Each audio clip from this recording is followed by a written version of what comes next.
First contact's price.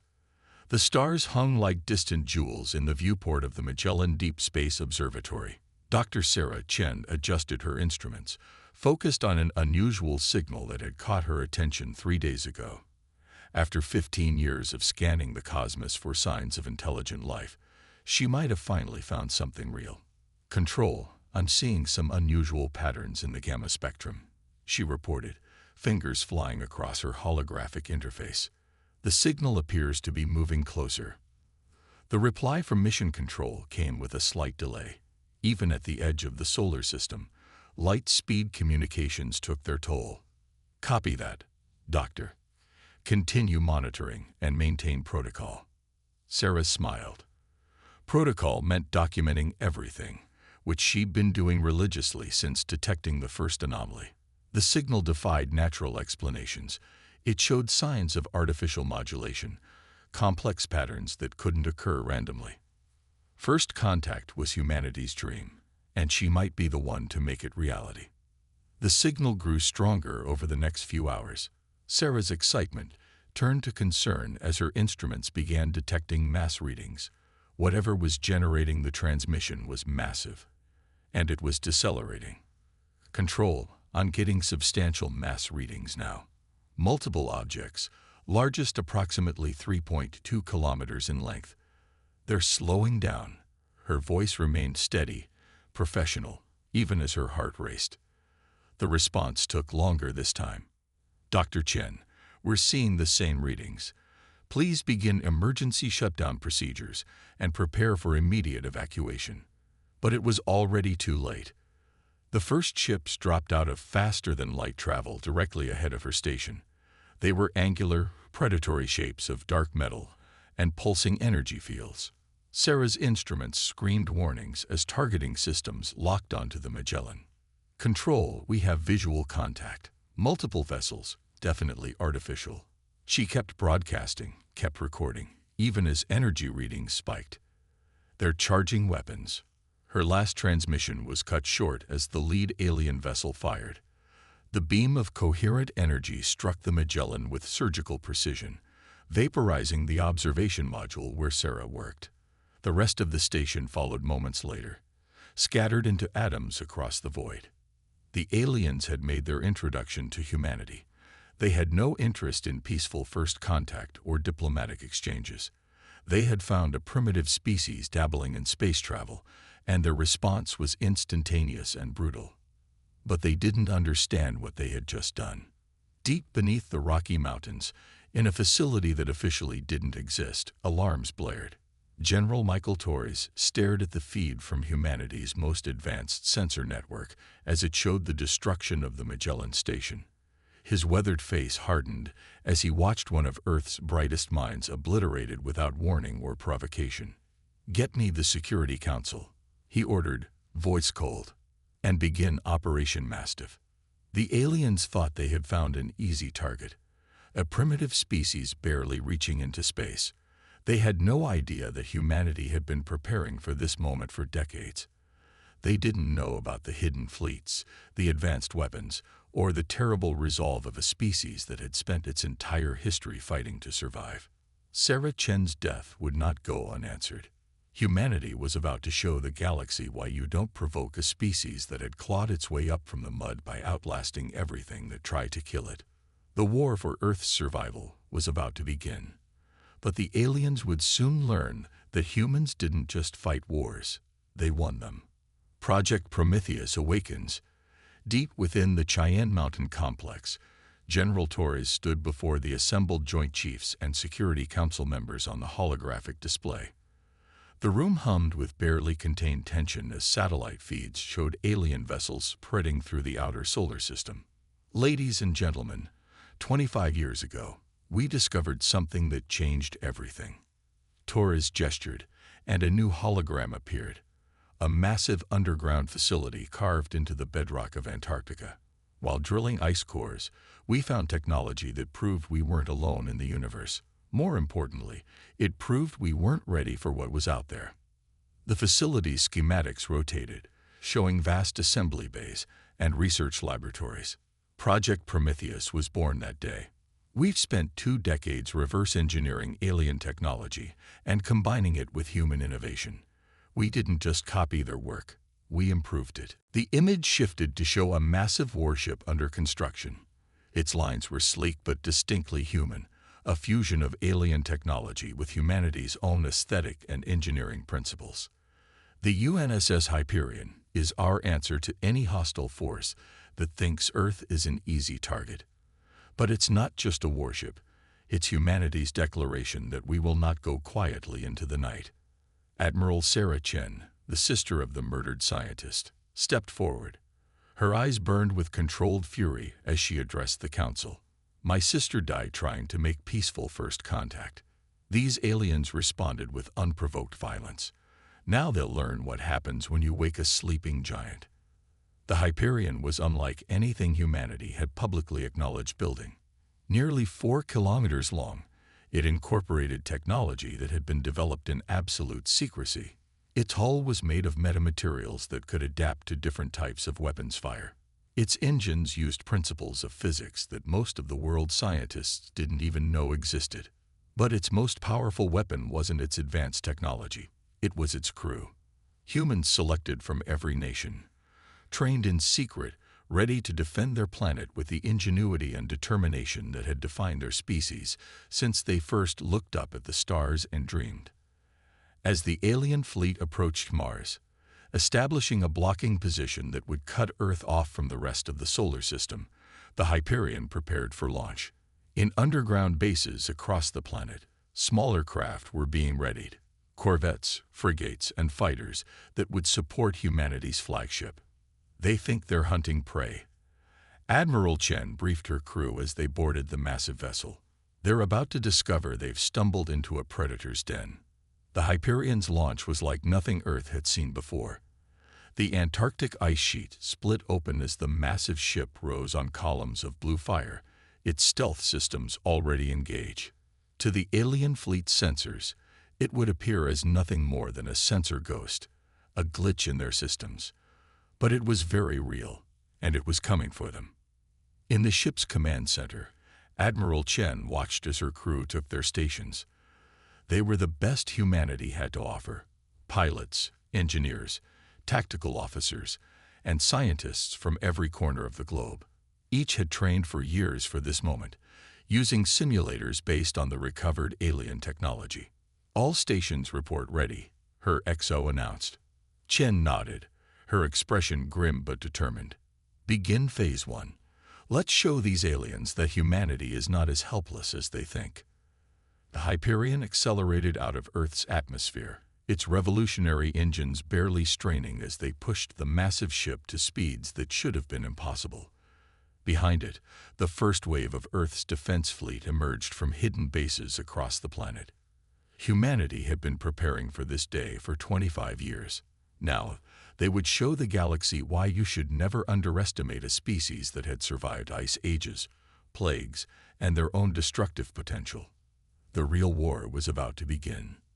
The battle for Saturn's rings. The Hyperion's first major engagement came in the shadow of Saturn. The alien fleet had established a major staging area in the gas giant's rings, using the ice and rock fragments as cover while they prepared for their final push toward Earth.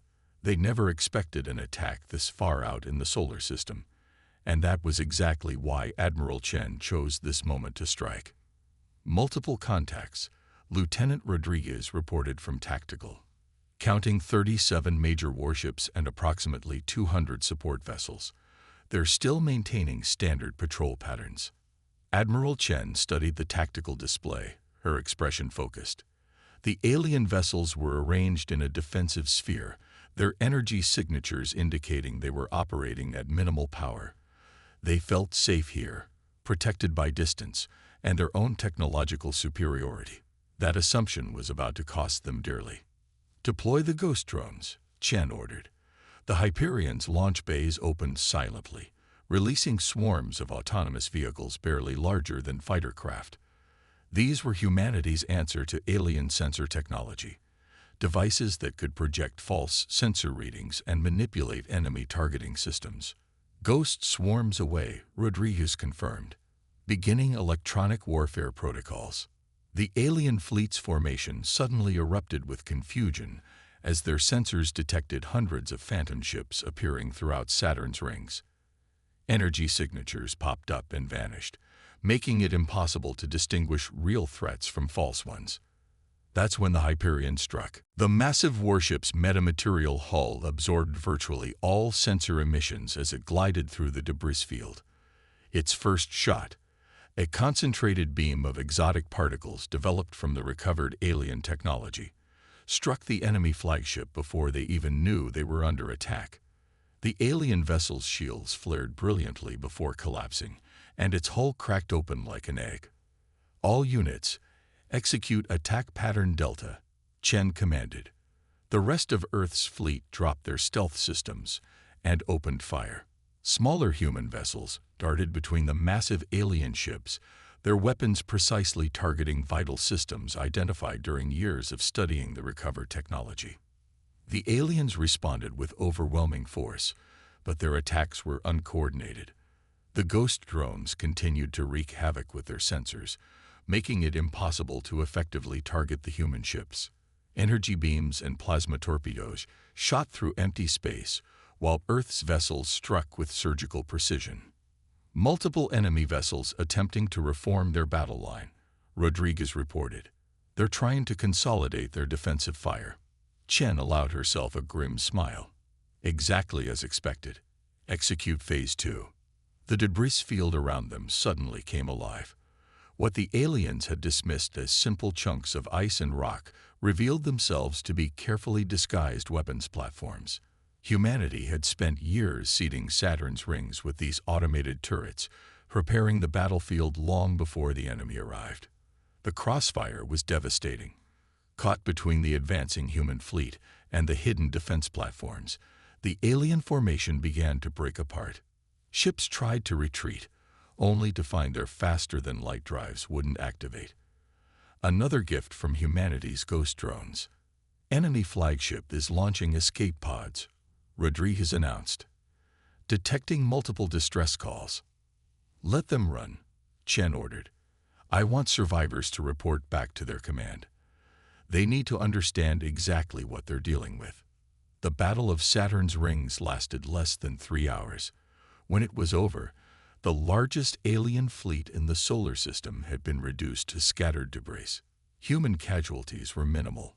The combination of advanced technology and superior tactics had given Earth's forces an overwhelming advantage. But Admiral Chen knew this was just the beginning. The aliens would return in greater numbers, better prepared for humanity's capabilities. That's exactly what she was counting on. Every engagement would teach them more about their enemy's tactics and technology. Every battle would make humanity stronger. As the Hyperion's crews began recovery operations, salvaging alien technology that would be studied and improved upon, Chen received a priority message from Earth Command. Long-range sensors had detected massive fleet movements at the edge of the solar system. The aliens were mobilizing everything they had. The real test was about to begin. Breaking the siege. The alien response was swift and massive. Thousands of warships poured into the solar system, their numbers darkening space itself. They established a blockade stretching from the asteroid belt to Jupiter's orbit, determined to contain the unexpected threat that humanity posed. They're trying to starve us out, General Torres observed from Earth Command, studying the tactical projections. Cut off our access to the outer system's resources. Admiral Chen, watching the same data from the Hyperion's command deck, saw something different. No, they're afraid. Look at their formation. They're not positioning for an attack. They're creating a defensive wall. She was right. The aliens had expected to find a primitive species, easy prey for their empire. Instead, they'd lost an entire fleet to human ingenuity. Now they were gathering overwhelming force, but their tactics betrayed their uncertainty. Earth's response came in ways the aliens never expected. While their attention was focused on the obvious threat of the Hyperion and its battle fleet, humanity had other plans in motion. Throughout the solar system, Automated mining facilities that had been dismissed as primitive resource extraction operations revealed their true nature. "Initiative Blacksmith is go," Chen announced to her crew. "All units, prepare for Phase 3. The mining facilities activated hidden fabrication systems, technology reverse-engineered from the original alien artifacts found in Antarctica. In hours, they began producing advanced weaponry and ships, using resources gathered over decades of preparation. But humanity's greatest weapon wasn't their technology. It was their adaptability. Every engagement with the alien forces provided new data, new understanding of their capabilities and limitations. Earth's scientists worked tirelessly, developing countermeasures and improvements at a pace that stunned their enemies. The Hyperion led a series of lightning raids against the blockade, striking weak points and disappearing before the aliens could respond in force. Each attack seemed random, but was part of a larger strategy. The aliens were forced to continuously reinforce different sectors of their line, stretching their resources thin. Enemy fleet movements are becoming erratic, Rodriguez reported during one such engagement. Their response times are increasing. They're getting tired. Chen nodded grimly. The aliens were used to quick victories against inferior opponents. This prolonged conflict against an enemy that refused to break was wearing them down. Launch the Nemesis swarms. The Nemesis project was humanity's latest innovation. Swarms of self-replicating combat drones that could adapt their tactics in real time. They were unleashed throughout the blockade, targeting communication arrays and sensor systems. The alien formation began to fragment as ships lost contact with their command structure. But the aliens weren't defeated yet. They launched a desperate counterattack, sending waves of ships directly at Earth. The battle that followed was unlike anything in human history. Space itself seemed to warp and twist as advanced weapons fired back and forth. The Hyperion found itself at the heart of the conflict, its metamaterial hull glowing with absorbed energy as it fought off multiple capital ships at once. The bridge shook with repeated impacts. "Hull integrity at 60%, Rodriguez called out. "We're taking more fire than the adaptive systems can handle." Chen steadied herself against her command chair. "Reroute power from the Ghost drone systems. Initialize the Phoenix Protocol." The Phoenix Protocol was the ship's last resort weapon. Untested technology that even many of the crew didn't know existed. The Hyperion's hull began to pulse with strange energy as the system powered up. "Ma'am," Rodriguez's voice was uncertain. "Are you sure?" "The simulations showed." "The simulations showed it would work." Chen cut him off. "Sometimes you have to roll the hard 6, Lieutenant." The Hyperion's energy signature suddenly multiplied, as if dozens of copies of the massive ship had appeared simultaneously. But these weren't sensor ghosts. They were quantum echoes, each as real as the original, each capable of dealing devastating damage. The alien fleet faltered, their tactical doctrine unable to cope with this impossibility. In the confusion, Earth's remaining ships struck from multiple vectors, tearing through their disorganized formation. The siege was breaking, but victory still hung in the balance. As the quantum echoes began to fade, Chen knew they had one chance to press their advantage before the aliens could regroup. The next few hours would determine the fate of humanity. And deep in interstellar space, something else was stirring, something that would change the nature of the war entirely. Humanity's message. The quantum echoes of the Hyperion had barely faded when the alien fleet's sensors detected something massive emerging from faster-than-light travel. A new ship appeared, dwarfing even the largest vessels in either fleet. Its design was clearly alien, but different from the invading forces. "Unknown vessel approaching," Rodriguez reported, his voice tense. It's broadcasting on all frequencies, using Earth languages." Admiral Chen straightened in her command chair. "Put it through." The voice that filled the Hyperion's bridge was calm, measured, and spoke perfect English. "This is Observer Vessel Helios of the Galactic Council. We have been watching." The battle stopped as if someone had hit pause. Both human and alien ships hung motionless in space, weapons charged but silent.